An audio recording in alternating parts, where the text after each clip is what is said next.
Hi guys! Welcome back to another mini vlog. At for today's ganap nga ay paluwas kami ngayon ng Manila. Kasama ko nga pala ang mami, ang daddy at si Buswag. At ito nga yung araw na matagal na naming hinihintay. Super grateful and blessed and thankful nga kami today dahil finally yung matagal na naming pinapangarap na sasakyan ay mabibili na namin. Isa nga ito sa dream car namin, lalong-lalo na si Papa Erwin. Matagal niya na talaga itong pinapangarap. Pero noon ay hindi pa namin mabili dahil hindi pa namin afford. Kaya sabi ko sa kanya, kailangan natin mag-ipon at magtipid-tipid para makuha natin. And finally, ito na nga, dumaan na nga ako dito sa BPI Bank para withdrawin ang pambili natin ng Fortuner. At fast forward, magbabiyahe na nga tayo papunta ng Manila para tingnan yung ating bibiling Fortuner. Actually guys, dalawa nga ito. Ang una namin titingnan ay itong sa Quezon City. Pero ang first choice talaga namin is yung sa Bulacan. Dahil bukod nga sa 2020 model at napakabago pa at kokonti pa yung takbo. At ito din yung pinapangarap namin color, yung two-tone na black and white. So itong sa Quezon City ay pure white nga lang siya. Pero titingnan na rin namin kasi sobrang bago pa din niya. Yun nga lang, it is 2018 model.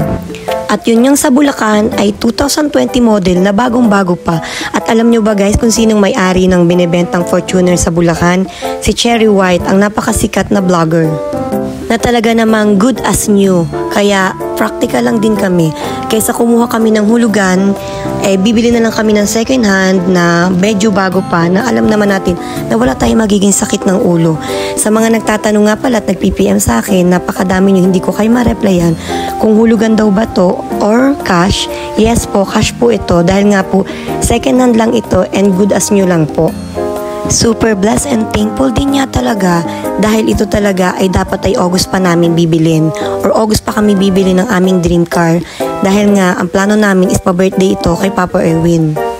Pero blessing in disguise nga is may dumating na mga gandang opportunity sa amin in past few months at syempre nagsunod-sunod din yung mga projects namin. Hindi man kami nabayaran ng isang kliyente na medyo malaking accounts ang nasayang sa aming work pero okay lang dahil may inihanda naman palang kapalit ang Lord para makuha namin yung mga pinapangarap namin. Kayo guys, ganun din ba kayo? Kasi kami kapag may gusto kaming bilhin, matagal pa man pinaglalaanan na namin o pinag-iipunan na namin ng paunti-unti. And finally, nakarating na nga kami dito sa una namin titingnan Fortuner dito sa Quezon City. So ito na nga siya guys, yung una namin titingnan na 2018 model. Pero yung takbo niya is almost 30,000 pa lang din. Sobrang deserve din naman talaga ni Papa Erwin na makuha niya itong dream car niya na Fortuner. Napakabago at ganda at sariwa pa nga nitong nakita namin na Fortuner dito sa Quezon City. 2018 model ito guys. Pero syempre, titingnan ko muna talaga yung unang first choice namin sa Bulacan, yung Fortuner na binebenta ni Cherry White.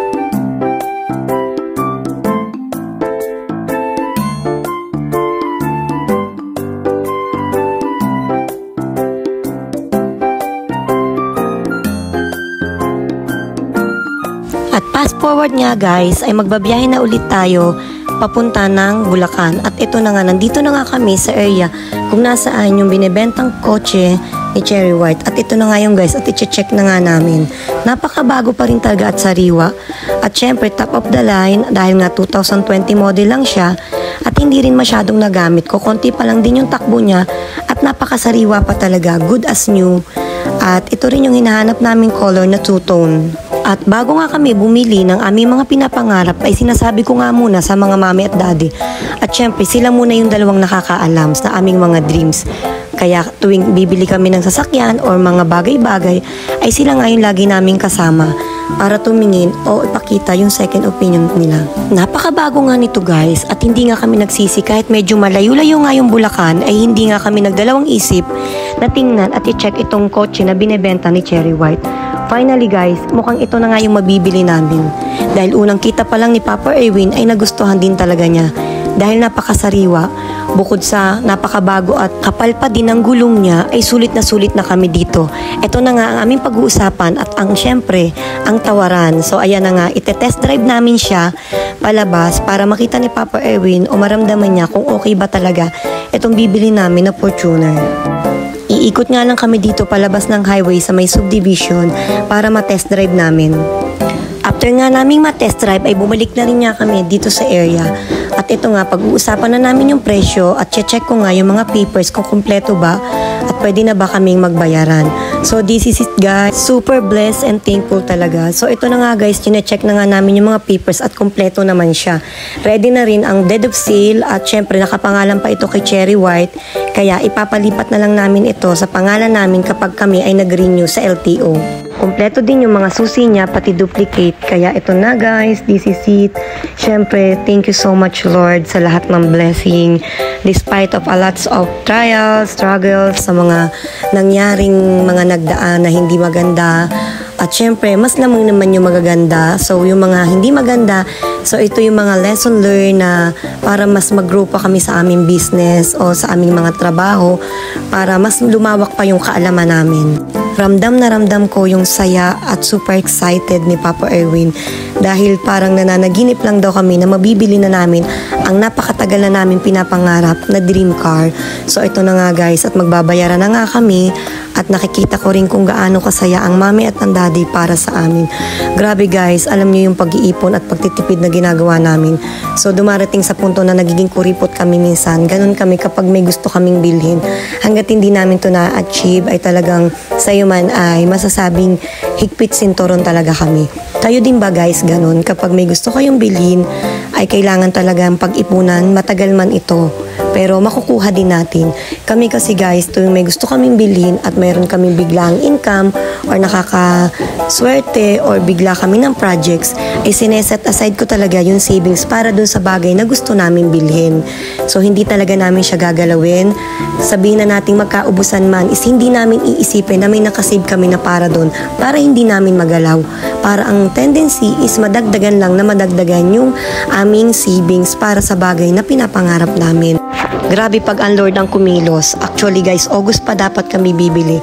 Kasi sabi ko nga, yung mga projects na parating is talagang magsisave kami na magsisave para bago mag-birthday si Papa Erwin ay mabili na namin yung aming dream car.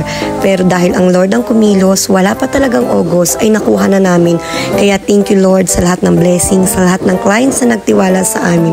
And this is it guys, finally, pabalik na kami ng Batangas at dala na namin ang aming nabiling Fortuner. Isa ito sa bucket list na masasabi namin dream come true. So talagang kailangan sipag, tiyaga, sinop sa mga pinaghirapan. Napaka-thankful din naman talaga dahil si Papa Erwin talaga ay walang bisyo. So talagang yung kita niya is binibigay niya sa akin ng buo at ako naman ang bahalang mag-budget para sa mga pangangailangan, bills namin at syempre sa savings. Finally, at pabalik na nga kami sa amin sa Batangas. Nagbabiyahe na nga kami dito sa Skyway. At nakikita ko at nararamdaman ko talaga kung gaano kasaya ang puso ni Papa Erwin. Dahil worth it ang lahat ng pagod, stress at hirap na pinagdadaanan namin sa aming negosyo. At ito nga ay mga lesson learned lang para mas mag-grow at matuto pa kami kung ano man yung mga pagsubok na dinaranas namin. At ilang araw nga lang guys ay pinablessing na rin namin araw ng Sunday dito sa Wawa Church ang aming baby Lucky. Welcome to our family Lucky. Dalangin namin na more blessing at ingatan mo kami sa aming mga biyahe parate. Thank you so much Lord at syempre sa pinagkaloob mong blessing sa amin sa araw-araw at ganoon na rin sa lahat ng mga kliyente ko sa pagiging agent ko na walang sawang nagtitiwala at sa lahat ng mga kliyente na tumatangkilik ng video or construction supplies. Maraming salamat po. Bahagi po kayo ng lahat ng tagumpay at lahat ng mga pangarap namin sa buhay na na-achieve namin. Thank you Lord sa lahat-lahat ng blessing. Walang hanggang pasasalamat Lord. Kaya sa mga tao na tulad namin na nangangarap din, magpatuloy lang kayo guys. Huwag niyong hayaan na sirain kayo ng ibang tao, magpatuloy kayo sa mga pangarap nyo. At dahil kayo lang din naman ang gagawa ng sarili nyong kapalaran at buhay nyo kung saan kayo dadalhin ng inyong magandang buhay. Yun lang guys at thank you sa lahat ng mga sumusuporta dito sa YT channel ko. And don't forget to like, share, and subscribe. Thank you for watching guys. See you on my next vlog. Bye!